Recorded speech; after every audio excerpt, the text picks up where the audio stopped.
میرا یہ قدم تمام اولیاء کرام کی گردن پر ہے۔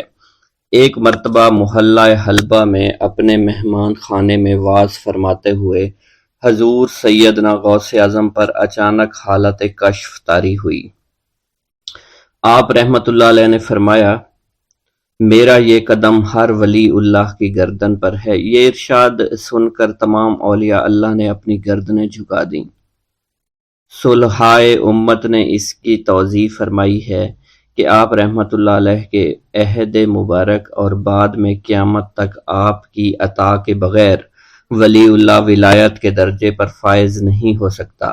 سلطان الہند حضرت خواجہ معین الدین چشتی المعروف خواجہ غریب نواز اس وقت خراسان کے پہاڑوں پر مجاہدات میں مشغول تھے۔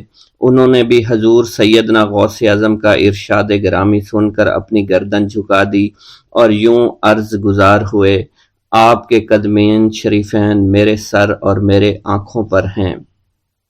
حضور سیدنا غوث اعظم فرماتے ہیں کہ میں 10 برس کی عمر میں اپنے شہر کے مکتب میں حصول علم کے لیے جایا کرتا تھا۔ اس وقت میرے ساتھ ملائکہ بھی ہوتے تھے جو میرے آگے پیچھے میری حفاظت کے لیے چلتے تھے۔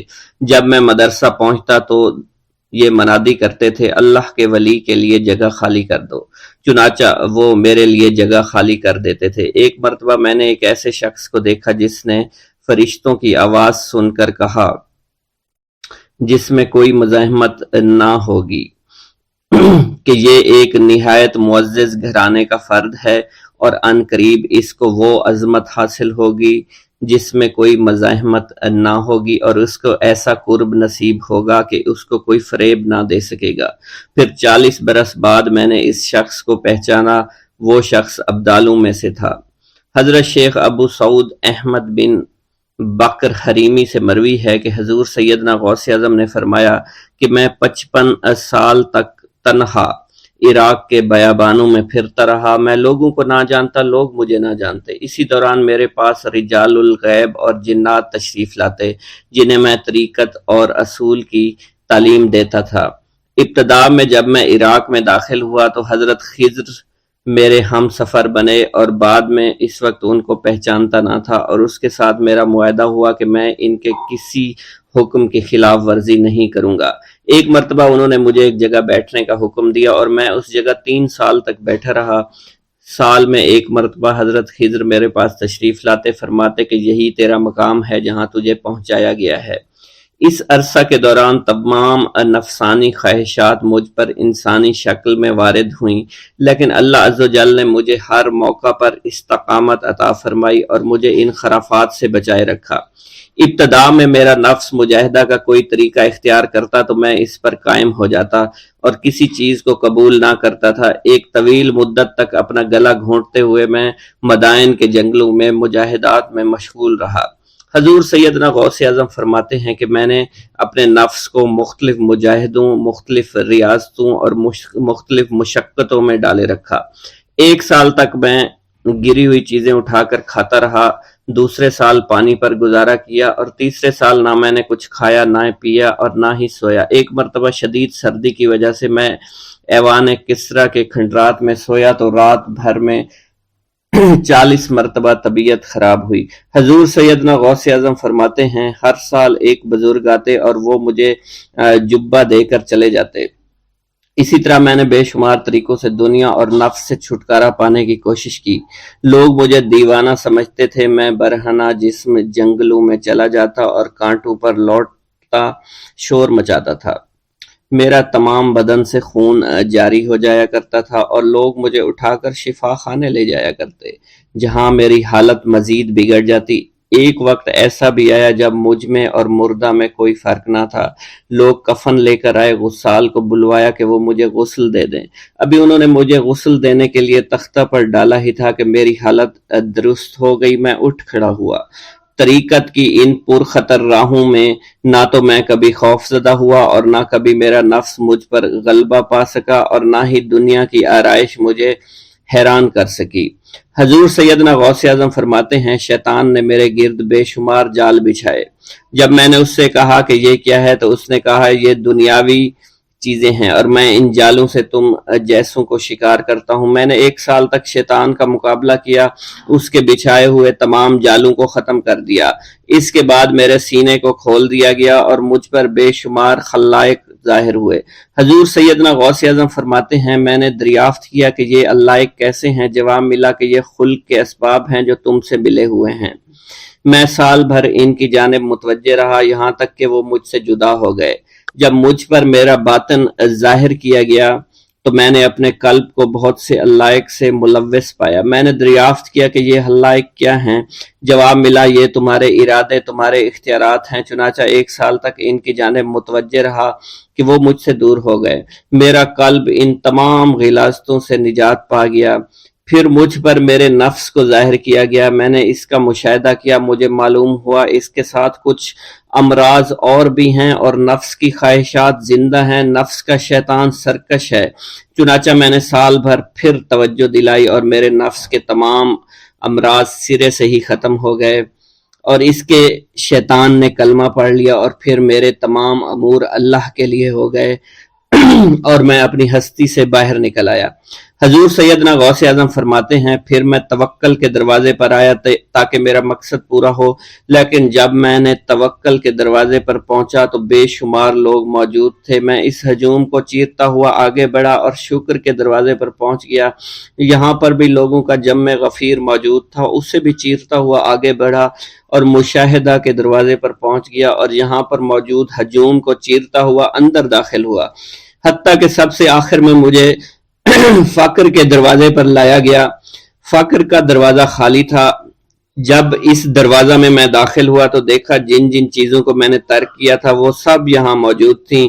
یہاں مجھے ایک بہت بڑے روحانی خزانے کی فتوحات سے نوازا گیا اور میرے لیے تمام دنیا کے خزانے کھول دیے گئے۔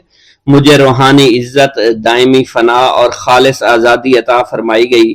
میری تمام چیزیں جو میری ہستی اور میری صفات سب معدوم ہو گئیں اور میری ہستی کی جگہ کسی اور نے لے لی۔ حضرت شیخ ابو سعید مخزومی نے حضور سیدنا غوث اعظم کو خرقہ خلافت سے نوازا اور فرمایا اے عبد القادر، یہ وہ خرقہ ہے جو حضور نبی کریم صلی اللہ علیہ وسلم نے حضرت سیدنا علی المرتضیٰ کو عطا فرمایا، اور حضرت سیدنا علی المرتضیٰ نے یہ خرقہ حضرت خواجہ حسن بصری کو عطا فرمایا تھا، جس سے ہوتا ہوا یہ خرقہ مجھ تک پہنچا، اور یہ تمہاری امانت تھی جو میں نے تم تک آج پہنچا دی ہے۔ حضور سیدنا غوث اعظم نے جب خرقہ مبارک کو زیب تن کیا تو آپ پر بے شمار انوار و تجلیات کی بارش ہونا شروع ہو گئی۔ حضور سیدنا غوث اعظم نے حضرت شیخ ابو سعید مخزومی کے مدرسہ میں تدریسی فرائض سر انجام دینا شروع کر دیے۔ آپ کے لیے فی الحال تدریسی مصروفیات کے علاوہ کوئی کام نہ تھا۔ آپ کی شبانہ روز کی محنت سے آپ کے نام کا شعرہ کچھ ہی دنوں میں سارے بغداد میں پھیل گیا۔ طلبہ دور دراز کے علاقوں سے علم کے حصول کے لیے آنے لگے۔ طلبہ کی تعداد جب مزید بڑھنا شروع ہو گئی تو ارد گرد کے کئی مکانات کو خرید کر مدرسہ میں داخل کر لیا گیا۔ کتب سیر میں منقول ہے کہ 528 ہجری میں آپ مدرسہ نظامیہ کی وسیع عمارت تعمیر فرما چکے تھے۔ اس مدرسہ کی تعمیر میں آپ نے بحیثیت مزدور بھی حصہ لیا تھا۔ حضرت شیخ ابو الخشاب سے مروی ہے کہ میں جوانی میں جب علم نحو پڑھ رہا تھا تو لوگوں نے مجھے حضور سیدنا غوث اعظم کے پاس جانے کا مشورہ دیا، اور اس کی وجہ سے مجھے بھی اشتیاق ہوا کہ میں آپ کا واز سنوں۔ ایک مرتبہ کچھ لوگوں کے ہمراہ آپ کی مجلس میں دوستوں کے ہمراہ حاضر ہوا۔ آپ نے میری جانب توجہ کرتے ہوئے فرمایا ہماری صحبت اختیار کر لو۔ چنانچہ میں نے آپ کے فرمان کے مطابق آپ کی صحبت کو اختیار کر لیا۔ آپ نے مجھے علم نحو کے علاوہ علوم عقلیہ اور تقلد حاصل کیے جس سے مجھے کوئی واقفیت پہلے نہیں تھی۔ 1 سال کے عرصہ میں آپ کی نظر کرم سے میں نے وہ علوم حاصل کر لیے جو گزشتہ اتنی عمر گزارنے کے باوجود بھی مجھے حاصل نہیں ہوئے تھے۔ منقول ہے حضرت شیخ بقا بن بطو، شیخ علی بن ہیتی اور شیخ کیلوی جب حضور سیدنا غوث اعظم کے مدرسہ میں آتے تو جھاڑو دیا کرتے تھے اور چھڑکاؤ کرتے تھے، لیکن آپ کی اجازت کے بغیر کبھی اندر داخل نہ ہوتے تھے۔ اجازت ملنے کے بعد آپ حضرات اندر داخل ہوتے اور اجازت ملنے پر ہی بیٹھتے تھے۔ آپ سے امان طلب کرتے اور امان مل جانے کے بعد مؤدب ہو کر بیٹھ جاتے۔ جس وقت آپ کہیں جانے کا ارادہ کرتے تو یہ حضرات سواری کے ہمراہ چلتے۔ آپ انہیں اس فعل سے منع فرمایا کرتے تھے اور کہتے تھے کہ ہمیں آپ کے ذریعے قرب الہی حاصل ہوا ہے۔ حضرت شیخ محمد قائل الادنیٰ سے مروی ہے کہ ایک مرتبہ حضور سیدنا غوث اعظم سے دریافت کیا گیا کہ آپ کی بزرگی اور عظمت کا راز کیا ہے؟ آپ نے فرمایا کہ میں کبھی جھوٹ نہیں بولتا اور کبھی کسی سے کذب بیانی نہیں کرتا۔ سرکار غوث اعظم شیخ عبد القادر جیلانی رحمۃ اللہ علیہ دستگیر بڑے ہی منکسر المزاج، رقیق القلب، نرم طبیعت اور سادہ لوح تھے۔ اتنی بزرگ شخصیت کے اندر اعلیٰ ترین مقام پر فائز ہونے کے باوجود اپنی شان و رفعت کا ذرا برابر تصور نہ تھا۔ ہر کس و ناقص سے کمال انکساری کے ساتھ ملتے تھے، سب سے محبت کے ساتھ پیش آتے تھے۔ سادگی کا عالم یہ تھا کہ ایک مرتبہ کہیں جا رہے تھے، اثنائے راہ میں ایک گلی سے آپ کا گزر ہوا جہاں کچھ بچے کھیل رہے تھے۔ افتاد طبع کے مطابق ان بچوں سے محبت و شفقت کے ساتھ پیش آئے۔ بچے تو پھر بچے تھے، وہ آپ کی عظمت و شخصیت کو کیا جانیں۔ چنانچہ ایک بچہ نے آگے بڑھ کر کہا کہ 1 پیسہ کی آپ ہمیں مٹھائی لا دیجئے۔ بلا تعطل آپ نے انہیں مٹھائی لا کر دے دی۔ اب تو دوسرے بچوں کو بھی جرأت ہوئی، انہوں نے بھی آپ سے مٹھائی کے لیے پیسے مانگنے شروع کر دیے، لیکن آپ نے کسی بچے سے انکار نہ کی اور سب کو ہی مٹھائی کھلائی۔ گھر کے اوپر بھی آپ کی یہی کیفیت رہتی تھی۔ آپ کی بیویوں میں سے اگر کسی کی طبیعت خراب ہو جاتی تو خود گھر کے سارے کام دست مبارک سے کر لیتے تھے، خود ہی آٹا گوندھ کر روٹیاں پکا لیتے، بچوں کو بٹھا کر کھلا دیا کرتے تھے۔ اکثر کنویں سے پانی کھینچ کر کندھے کے اوپر رکھ کر گھر لے آتے اور گھر میں جھاڑو بھی لگا دیا کرتے تھے۔ غرضے کے کسی کام سے آپ کو آر نہیں تھی۔ آپ کی یہ طرز زندگی کچھ گھر تک ہی محدود نہ تھی، بلکہ جہاں کہیں بھی آپ تشریف لے جاتے یا حالت سفر میں ہوا کرتے تھے اور کسی منزل میں پہنچ کر قیام فرماتے تو وہاں کے اوپر بھی آپ کا یہی انداز ہوا کرتا تھا، یعنی اپنا تمام کام اپنے ہاتھوں سے ہی کیا کرتے تھے، آٹا گوندتے، روٹیاں پکاتے، دوسروں کو کھلاتے۔ سفر کی حالت میں اس قسم کے کاموں سے جب آپ مشغول ہو جاتے تو خدام کرام اور ان مشغولات سے آپ کو علیحدہ رکھنے کے لیے ہزاروں جتن کیا کرتے تھے، تاکہ خدام کی کوششیں اور تدابیر اس وقت بیکار ثابت ہو جاتی جب آپ یہ فرما دیتے تھے کہ میں بھی تم جیسا ایک انسان ہوں، تم روٹیاں پکاتے ہو تو میں کیوں نہ پکاؤں۔ سرکار دو جہاں صلی اللہ علیہ وسلم اور مقدس صحابہ کرام رضوان اللہ تعالی علیہم اجمعین کا بھی یہی طرز عمل تھا۔ پیغمبر اسلام مدینہ طیبہ میں ہوتے تو اپنا کام خود کیا کرتے تھے، سفر میں ہوتے تو تقسیم کار خود فرمایا کرتے تھے۔ صحابہ کرام کی طرح کوئی نہ کوئی کام اپنے ذمے بھی لے لیا کرتے تھے۔ جب اتنی عظیم شخصیت کے مالک ہوتے ہوئے اللہ کے رسول اور لائق کے صد احترام صحابہ ان کاموں کو اپنے ہاتھوں سے کیا کرتے تھے تو میری کیا مجال ہے کہ میں اعتراض کروں اور دوسروں کے کام اپنے سر نہ لوں۔ دور حاضر کے مقتدر رہنما، مقدس پیشوا اور صاحب ثروت حضرت غور فرمائیں، کیا وہ بھی خدام و ملازمین کے ہوتے ہوئے گھر کے کام کرنا خود پسند فرماتے ہیں؟ اگر اپنی عملی زندگی میں پسند کرتے ہیں تو ان کے لیے نعمت لازم کی بشارت ہے۔ یقیناً پروردگار عالم ان کی انکساری، عاجزی اور فروتنی اور سادگی کو پسند فرمایا کرتے تھے۔ اس غرور و تکبر اور دوسروں کو اپنے سے کم تر سمجھنے اور دوسروں سے اچھا برتاؤ کرنے کو عذاب بھگتنے کے لیے تیار رہنا چاہیے۔ ایک نہ ایک دن دنیا میں بھی یہ بلا ذلت اور رسوائی کا سبب بنے گی اور آخرت میں بھی دردناک انجام کا باعث بنے گی۔ سرکار غوث اعظم رحمۃ اللہ علیہ خدا کی راہ میں بہت زیادہ خرچ کیا کرتے تھے۔ آپ کامل مطیع اور فرما بردار تھے، اپنی زندگی خدائے بزرگ و برتر اور ان کے نبی کریم صلی اللہ علیہ وسلم کے بتائے ہوئے اصولوں کے مطابق ہی زندگی گزارا کرتے تھے، اس لیے وعدہ و قول کی پابندی کیا کرتے تھے، ایفائے عہد کو نبھایا کرتے تھے، جب کہ کسی سے آپ وعدہ فرماتے تو اسے ضرور پورا کیا کرتے تھے، اور عہد و پیما کی پوری پوری پابندی کیا کرتے تھے۔ ایک مرتبہ آپ کی خدمت مبارک میں آپ کا ایک عقیدت مند تاجر سفر تجارت پر روانہ ہونا لگا، جسے قبل حاضر ہوا اور دعا و برکت کی التجا کی پیش کی، جسے آپ نے فرمایا جاؤ خیریت کے ساتھ رہو گے اور سلامتی کے ساتھ واپس آؤ گے۔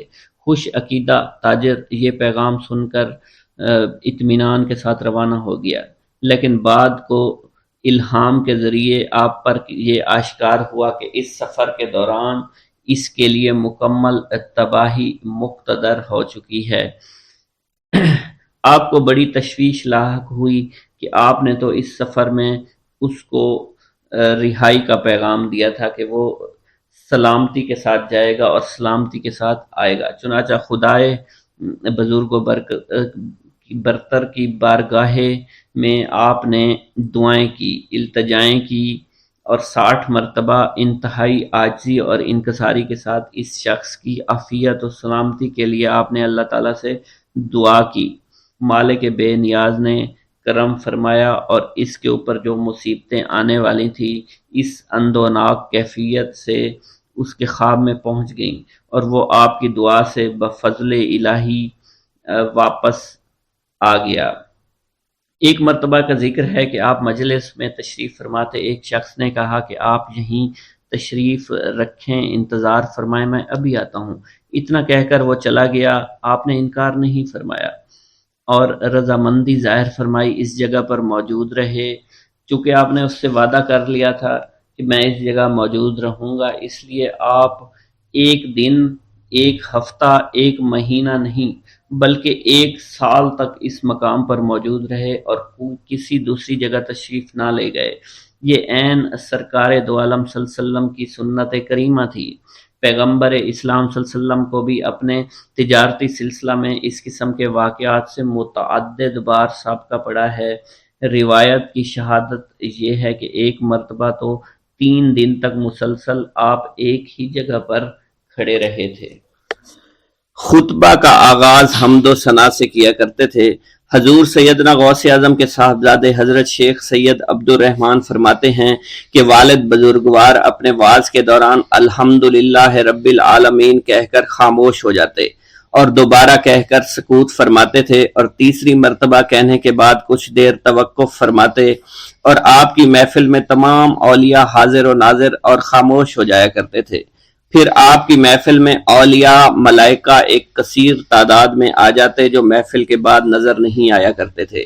آپ اپنے خطاب کو یوں شروع فرماتے: تمام تعریفیں اللہ کے لیے ہیں، اس کی مخلوق کی تعداد اس کے عرش کے وزن کے مطابق، اور بے حد تعریفیں جس سے اس کی ذات راضی ہو جائے، اس کے کلمات کی روشنی کے مطابق، اس کے علم کے مطابق، اس کی مرضی اور منشا کے مطابق، اور اس کی مخلوق کے مطابق جسے اس نے پیدا کیا، وہی عالم الغیب ہے، رحمان و رحیم ہے۔ میں گواہی دیتا ہوں اس کے سوا کوئی عبادت کے لائق ہی نہیں ہے، اور تمام کائنات اس کی تخلیق ہیں۔ تمام تعریفیں اسی کے لیے ہیں، وہ زندہ ہے، ہمیشہ زندہ رہے گا،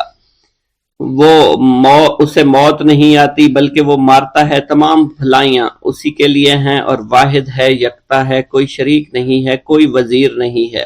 اس نے نہ کسی کو جنا ہے اور نہ ہی اسے کسی نے جنا ہے، وہ بلند و بالا ہے، اس جیسا کوئی نہیں۔ میں اس کی گواہی دیتا ہوں حضور نبی کریم صلی اللہ علیہ وآلہ وسلم اللہ کے رسول، اللہ کے پیغمبر ہیں، وہ تمام مخلوقات سے افضل ہیں۔ اللہ عز و جل نے ان کی ہدایت دے کر ان کو بھیجا تاکہ وہ دین اسلام کو تمام ادیان پر بلند کریں، خواہ مشرکین اس کو برا سمجھیں۔ اللہ راضی ہو خلیفہ اول حضرت سیدنا ابو بکر صدیق سے، جن کی تائید حق کے ساتھ تھی، جن کو حضور نبی کریم نے عقیق کا لقب دیا، جو پاک تھے، پاکیزہ نسل سے تعلق رکھتے تھے، جنہوں نے ہر موقع پر حضور نبی کریم صلی اللہ علیہ وسلم کی حمایت کی اور ان کی تصدیق فرمائی، اور اب بھی نبی کریم کے ہمراہ ابدی آرام فرما رہے ہیں۔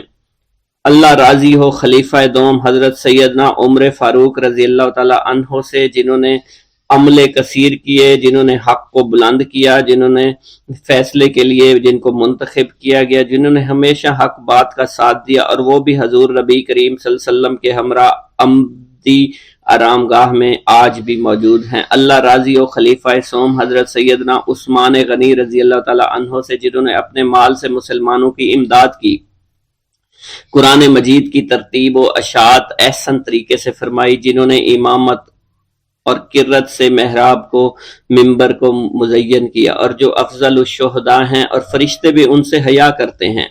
اللہ راضی ہو خلیفہ چہارم حضرت سیدنا علی المرتضیٰ سے، جو شجاعت و جواں مردی میں بے مثل ہیں، حضور نبی کریم صلی اللہ علیہ وسلم کے چچا زاد بھائی اور داماد ہیں۔ آپ دین اسلام کے امام و عالم ہیں، اور جن کے لیے حضور نبی کریم صلی اللہ علیہ وسلم نے فرمایا کہ میں تم پر فدا ہو جاؤں۔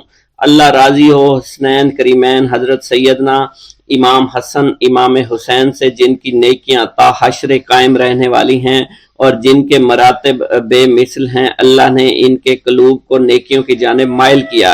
اے اللہ تو ہمارے رازوں اور دلی کیفیات سے واقف ہے، ہمیں ہر عمل کرنے اور برائی سے بچنے کی توفیق عطا فرما، اور ہمیں گناہوں کی لذت سے بچا، ہمیں اپنے ما سوا سے محفوظ رکھ اور اپنی مشغولیت عطا فرما۔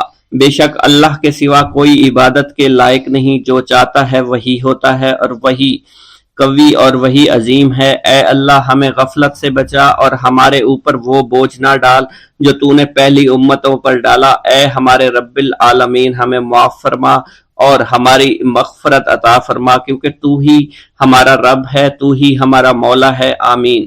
حضرت شیخ عبداللہ جبائی کا قول ہے کہ حضور سیدنا غوث اعظم رحمت اللہ علیہ نے مجھ سے ارشاد فرمایا کہ میرے نزدیک کھانا کھلانا اور حسن اخلاق افضل اور اعلیٰ ہیں۔ آپ کے پاس کبھی پیسہ نہیں ٹھہرا کرتا تھا، اگر صبح کے وقت آپ کے پاس 1000 دینار آ جاتے تو شام تک وہ غریبوں اور محتاجوں میں تقسیم ہو جایا کرتے تھے۔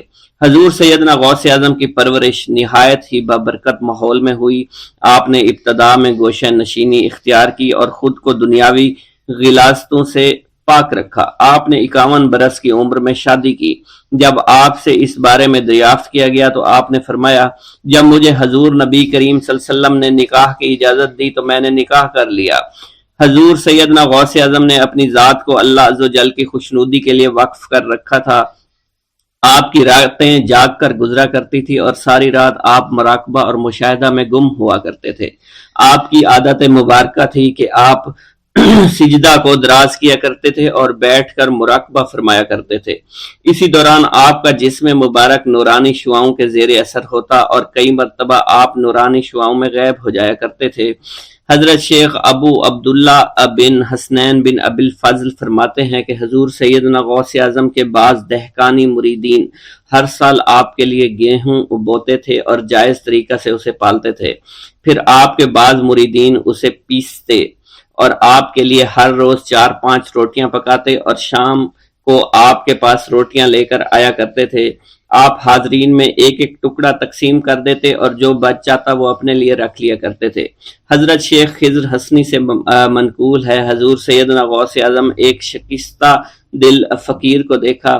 آپ نے اس سے اس کی کیفیت کے متعلق دریافت کیا تو اس نے کہا کہ میں آج دریا کے کنارے گیا اور ملاح سے کہا مجھے دریا کے پار لے جائے۔ اس نے انکار کر دیا۔ میں اپنے اس افلاس کے سبب پریشان اور شکستہ دل ہوں۔ ابھی اس فقیر کا کلام جاری تھا کہ ایک شخص آپ کی خدمت میں حاضر ہوا اور 30 دینار آپ کی خدمت میں پیش کیے۔ آپ نے وہ دینار اس فقیر کو دے دیے اور فرمایا کہ اس ملاح سے کہنا کہ کسی فقیر کا سوال رد نہ کیا کرے۔ حضرت شیخ معمر ابو المظفر فرماتے ہیں، میں نے حضور سیدنا غوث اعظم سے زیادہ کسی کو درگزر فرمانے والا آج تک نہیں دیکھا۔ آپ کی عطا کا یہ علم تھا، ایک محفل میں 400 لوگوں کو ولایت کے مقام اعلیٰ تک پہنچا دیا کرتے تھے، بھوکوں کو کھانا کھلانا، بیواؤں کی حاجت روائی کرنا۔ آپ کا معمول تھا جب کسی بیمار کے متعلق سنتے تو فوراً اس کی عیادت کے لیے تشریف لے جایا کرتے تھے۔ فقراء کو آپ رحمت اللہ علیہ کے در سے بغیر سوال کیے عطا ہو جایا کرتا تھا۔ حضور سیدنا غوث اعظم نے فرمایا کہ مخلوق سے کنارہ کشی سے پہلے علم حاصل کرو، کیونکہ جو شخص علم کے بغیر عبادت کرتا ہے وہ اصلاح سے زیادہ فساد میں مبتلا ہو جاتا ہے۔ تمہیں چاہیے کہ شمع شریعت اپنے ہمراہ لے کر علم کی روشنی میں علم عمل کرو، پھر اللہ تعالیٰ تمہیں علم لدنی کا وارث بنا دے گا جس سے تم ناواقف ہو۔ تمہیں چاہیے کہ تمام اسباب و ذرائع سے تعلق منقطع کر کے رشتہ داروں اور احباب سے جدائی اختیار کرو تاکہ تم اپنے زہد کی وجہ سے اپنی قوت باطنی اور اپنے حسن ادب کا مشاہدہ کر سکو۔ خدا کے علاوہ تمام عالم و اسباب سے اس خوف سے منقطع ہو جاؤ تاکہ تمہاری شمع معرفت نہ بجھ جائے، اور جب تم 40 دن اپنے رب کے لیے مخصوص کر دو گے تو تمہارے قلب سے حکمت کے چشمے جاری ہو جائیں گے اور تم معرفت الہی کی تپش کا مشاہدہ کرنے لگے گے جس کو حضرت موسیٰ علیہ السلام نے اپنے شجر قلب پر محسوس کیا تھا۔ اس کیفیت کے بعد تم اپنے نفس و خواہش، اپنے شیطان سے، اپنی طبیعت اور اپنے وجود سے کہو گے کہ ٹھہر جا، میں نے اس آگ کا مشاہدہ کر لیا ہے جو قلب موسیٰ علیہ السلام پر روشن ہوئی تھی۔ اس کے بعد تمہارے قلب میں باطن سے یہ آواز آنے لگے گی کہ میں ہی تمہارا رب ہوں، میری ہی عبادت کرو، میرے غیر کی اطاعت سے گریزاں ہو جاؤ، میرے سوا کسی سے تعلق مت رکھو، میری معرفت حاصل کر کے میرے غیر کو فراموش کرو، غیر سے اعراض کر کے میرے علم، میرے قرب، میرے ملک اور میری سلطنت کی جانب متوجہ رہو۔ جب تمہیں بقا الہی حاصل ہو جائے تو تمہاری زبان پر اندہ جاری ہو جائے گا اور تمام حجابات رفع ہو کر قلب سے کدورت زائل ہو جائے گی اور نفس کو مکمل سکون حاصل ہو جائے گا۔ پھر جب اس کے الطاف غالب ہو جائیں گے تو تمہیں خطاب کیا جائے گا، اے قلب، فرعون نفس کی طرف توجہ کر اور اس کو راہ ہدایت پر چلاتا ہوا میری جانب آ لے اور اس سے کہہ دے کہ میرا ہی اتباع کریں، پھر انہیں رشد کے راستے پر ہدایت کر کے اس سے تعلق قائم کر اور اس کے بعد پھر قطع تعلق کر کے دوبارہ استوار کر لے اور اسی طرح سے کرتا رہے۔ حضرت شیخ و معمر سے منقول ہے، فرماتے ہیں ایک مرتبہ میں حضور سیدنا غوث اعظم شیخ عبد القادر جیلانی رحمۃ اللہ علیہ کی خدمت میں حاضر تھا۔ آپ بیٹھے کچھ لکھ رہے تھے، اسی دوران چھت سے 3 مرتبہ مٹی گری، چوتھی مرتبہ ایسا ہوا آپ نے جلال میں آ کر اس جگہ دیکھا جہاں سے مٹی گر رہی تھی۔ اسی دوران ایک چوہا اس جگہ سے نیچے گرا اور مر گیا، یہ چوہا ہی وہاں سے مٹی کھود رہا تھا۔ حضرت شیخ عمر بن مسعود بزاز فرماتے ہیں حضور سیدنا غوث اعظم وضو فرما رہے تھے، اسی دوران ایک چڑیا نے آپ کی قمیض پر بیٹ کر دی۔ آپ نے جلالی نظروں سے چڑیا کو دیکھا، وہ چڑیا اسی وقت نیچے گری مر گئی۔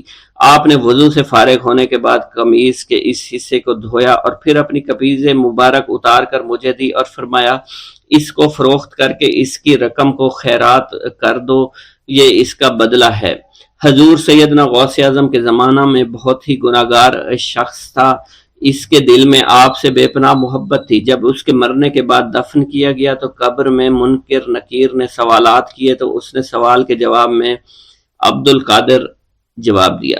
منکر نکیر نے اللہ کی بارگاہ میں اس کے جواب کو پیش کیا، حکم ہوا اگرچہ یہ بندہ فاسقوں میں سے ہے لیکن یہ میرے محبوب سید عبد القادر جو کہ صادقین میں سے ہیں ان سے محبت رکھتا ہے۔ بغداد کے محلہ باب العز کے قبرستان میں سے ایک قبر سے مردہ کے چیخنے کی آواز آنے لگی۔ لوگوں نے حضور سیدنا غوث اعظم کی خدمت میں عرض ہو کر عرض کیا، آپ نے دریافت کیا کیا صاحب قبر نے مجھ سے خرقہ پہنا؟ لوگوں نے عرض کیا ہمیں اس کا علم نہیں۔ آپ نے دریافت کیا کہ یہ میری محفل میں کبھی شریک ہوا؟ ہمیں اس کا علم نہیں۔ آپ نے پھر دریافت کیا کیا کبھی میرے پیچھے نماز پڑھی؟ نہیں معلوم۔ آپ نے مراقبہ فرمایا اور آپ کے چہرہ مبارک پر جلالیت کے آثار نمودار ہو گئے۔ بعد ازاں آپ نے چہرہ مبارک پر وقار ظاہر ہوا اور آپ نے فرمایا کہ اس شخص نے میری زیارت کی، مجھ سے حسن ظن رکھا، اسی وجہ سے اللہ نے اس پر رحم فرما دیا ہے، چنانچہ اس کے بعد کبھی قبر سے آواز نہیں آئی۔ منقول ہے حضرت شیخ ابو الحسن علی بن وہب ازجی بیمار ہو گئے، حضور سیدنا غوث اعظم عیادت کے لیے تشریف لائے تو آپ نے وہاں ایک قمری اور ایک کبوتری کو دیکھا۔ حضرت شیخ ابو الحسن نے آپ سے عرض کی کہ یہ کبوتری 6 ماہ سے انڈے نہیں دے رہی اور قمری 9 مہینے سے بول نہیں رہی۔ آپ نے کبوتری سے فرمایا تو اپنے مالک کو فائدہ پہنچا، اور قمری سے فرمایا تو اپنے خالق کی تسبیح کر۔ چنانچہ قمری نے اسی وقت کوکو کرنا شروع کر دیا، یہاں تک کہ بغداد کے لوگ اس کی آواز سننے کے لیے جوق در جوق جمع ہونا شروع ہو گئے، اور کبوتری نے بھی انڈے دے دیے اور ان سے بچے نکلے۔ محبوب سبحانی شیخ عبد القادر جیلانی رحمت اللہ علیہ کی شہرت ہر طرف پھیل چکی تھی۔ آپ کی مجلس اور واعظ میں کثرت سے لوگ آنا شروع ہو گئے تھے کہ مدرسہ کی جگہ اس کے لیے کافی نہ ہوتی تھی، اور تنگی کی وجہ سے لوگ مدرسہ کے باہر راستے پر ہی بیٹھ جایا کرتے تھے۔ ہجوم کی کثرت کی وجہ سے عمرائے شہر نے قرب و جوارات کے مکانات کو شامل کر کے مدرسہ کو وسیع بنا دیا تھا۔ الغرض 528 ہجری میں یہ مدرسہ ایک عالی شان عمارت کی صورت میں بن کر تیار ہو گیا تھا۔ آپ نے نہایت جد و جہد کے ساتھ وعظ و تدریس اور افتاح کا کام شروع کر دیا تھا۔ دور دراز ممالک کے لوگ آپ سے علوم و شریعت و طریقت کے حصول کے لیے جوق در جوق تشریف لانے لگے، اور تھوڑے ہی عرصہ میں علماء صلحاء کی ایک بڑی جماعت آپ کے پاس تیار ہو چکی تھی۔ آپ علوم حاصل کر کے بہت سے اپنے شہروں کو واپس چلے گئے تھے۔ عراق میں آپ کے مریدین کی تعداد لاکھوں میں پھیل چکی تھی۔ یوں تو آپ کے لاتعداد بے شمار ملازمات تھے جنہوں نے آپ سے باقاعدہ علوم و شریعت و طریقت کی تعلیم حاصل کی تھی، لیکن یہاں صرف ان چند مشاہیر کے نام گرامی کا تذکرہ میں ضروری سمجھتا ہوں، جن میں محمد بن احمد بن بختیار، ابو محمد عبداللہ بن حسن فرزند عباس العصری، عبد النعیم عبداللہ الیمینی، اور بھی بہت سے نام جو ہیں شامل ہیں۔ کچھ عرصہ بعد آپ کی شہرت وسیع اور عالمگیر ہو گئی، اور آپ کی عظمت اور محبوبیت مخلوق کے قلب میں جا پہنچی۔ دور دراز سے کٹھن سفر منزلیں طے کر کے لوگ آپ سے فیوض و برکات حاصل کرنے لگے، اور آپ کی مجلس واعظ میں شامل ہونے کے لیے آتے۔ لوگوں کے ہجوم کثیر کی وجہ سے باوجود توسیع عمارت کے مدرسہ میں گنجائش نہ رہی۔ آپ کی مجلس واعظ کے لیے شہر کے باہر عیدگاہ مقرر ہوئی۔ کہتے ہیں کہ حاضرین مجلس کی تعداد بالعموم 70,000 سے زائد ہو جایا کرتی تھی، جس میں اکابر مشائخ عراق، علماء کرام اور حفاظ کرام شامل تھے، اور بھی بہت سے لوگ آپ کے پاس تعلیم حاصل کرنے کے لیے آیا کرتے تھے۔ چنانچہ حافظ ابو زرعہ ظاہر بن محمد کا بیان ہے کہ میں ایک وقت حضرت غوثیت مآب کی مجلس واعظ میں حاضر تھا۔ اس وقت آپ فرما رہے تھے کہ میرا کلام رجال غیب سے ہوتا ہے، جو کوقاف کے درہ سے میری مجلس میں آتے ہیں، اور جن کے قدم ہوا میں اور دل حضرت القدس میں ہوتے ہیں۔ اپنے پروردگار انہیں اسد جو اشتیاق حاصل ہو کے آتش شوق سے ان کی ٹوپیاں ان کے سروں پر ہی جل جایا کرتی ہیں۔ آپ کے صاحبزادے شیخ عبد الرزاق بھی اسی مجلس میں موجود ہوتے تھے۔ آپ نے آسمان کی طرف سر اٹھا کر دیکھا اور تھوڑی دیر تک دیکھتے رہے۔ آپ کے سر پر ٹوپی جلنے لگی۔ آپ نے وہ ٹوپی پھاڑ ڈالی، اور اسی اثنا میں آپ تخت سے اتر کر اسے بجھا دیا، اور فرمایا کہ عبد الرزاق، تمہارے قلب میں بھی وہی آگ ہے جو تم کو شعلہ زن نہ کر دے۔ اس کے بعد میں نے آپ کے صاحبزادے شیخ عبد الرزاق سے اس وقت کا حال دریافت کیا، تو آپ نے بیان کیا کہ میں نے جب اوپر نظر اٹھا کر دیکھا تو مجھے ہوا میں رجال غیب کی صفوں کی صفیں نظر آئیں۔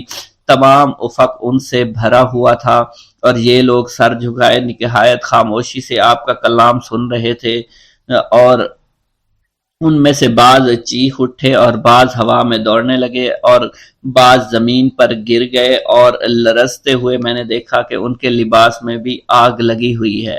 آپ کا وعظ فتوحات، یزدانی امارات اور ارشادات اور ہدایات سے بھرپور ہوا کرتا تھا۔ سامعین، عمراء، فقراء، علماء سب ہی آپ کا وعظ بڑے شوق سے سنا کرتے تھے اور بے تاب ہو جایا کرتے تھے۔ جب حکمت و دانش کے موسلادھار بارش برسنی شروع ہوتی تو کسی پر وجد طاری ہو جاتا اور کسی پر گریا طاری ہو جاتا، کسی کا جگر جو ہے وہ پھٹ جایا کرتا تھا، نیز آپ جو ہے متوالوں کے جنازے اٹھانے تک کی نوبت بھی آ جایا کرتی تھی۔ آپ کے واز کی شان حکیمانہ اور جلال کا رنگ لیے ہوئے آپ بلا رعایت اور کھرے اور الفاظ میں نصیحت فرمایا کرتے تھے۔ علماء کلمہ والحق میں باق تھے۔ خاص مرید کو کبھی آپ خطاب فرماتے تو یا غلام کے عنوان سے پکارتے تھے، مجمع کو مخاطب فرماتے تو یا قوم کہہ کر واز فرمایا کرتے تھے۔ واز کے وقت آپ کے منہ سے موتی جھڑتے تھے۔ آپ کا کلام رشتہ اور گوہر نایاب تھا جو مسلسل دریا کے پار روح رواں کی طرح آیا کرتا تھا۔ آپ کے کلام میں سرعت تھی۔ جب آپ کرسی پر رونق افزا ہوتے تو آپ کی ہیبت سے کوئی شخص نہ لعاب دہن پھینکتا، نہ ناک صاف کیا کرتا تھا، نہ کلام کرتا اور نہ ہی اٹھ کر مجلس واز میں سے اٹھ کر جایا کرتا۔ یہ آپ کی کرامت تھی کہ آپ کی مجلس میں دور و نزدیک بیٹھنے والے آپ کی آواز یکساں سنا کرتے تھے۔ نیز آپ اہل مجلس کے خطرات قلبی کے موافق کلمات فرمایا کرتے تھے۔ چنانچہ علامہ ابو الحسن سعد الخیری کا بیان ہے کہ میں 529 ہجری میں سیدنا محی الدین عبد القادر جیلانی کے مجلس میں حاضر ہوا۔ آپ کی صفوں میں تھا تو آپ زہد اور تقوی کی تقریر فرما رہے تھے۔ میں نے دل میں کہا کہ کاش آپ معرفت پر تقریر فرما دیں۔ آپ نے زہد کو چھوڑ کر معرفت پر تقریر فرمانا شروع فرما دی جو میں نے کبھی نہیں سنی تھی۔ پھر میرے دل میں آیا کاش آپ شوق پر تقریر فرما دیں۔ آپ معرفت کو چھوڑ کر شوق پر تقریر فرمانا شروع ہو گئے جو میں نے اس سے پہلے کبھی نہیں سنی تھی۔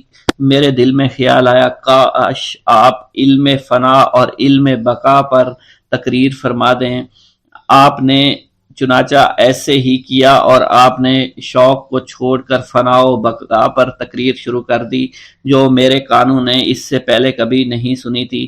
پھر میرے جی میں آیا کہ کاش آپ علم غیب پر تقریر فرمائیں، چنانچہ آپ نے فنا بقا کو وہیں پر چھوڑ کر علم غیب پر تقریر جو ہے شروع فرما دی تھی جو میں نے اس سے پہلے نہیں سنی تھی۔ پھر آپ نے فرمایا ابو الحسن یہ تجھے کافی ہے، یہ منکر آپے میں نہ رہ گیا۔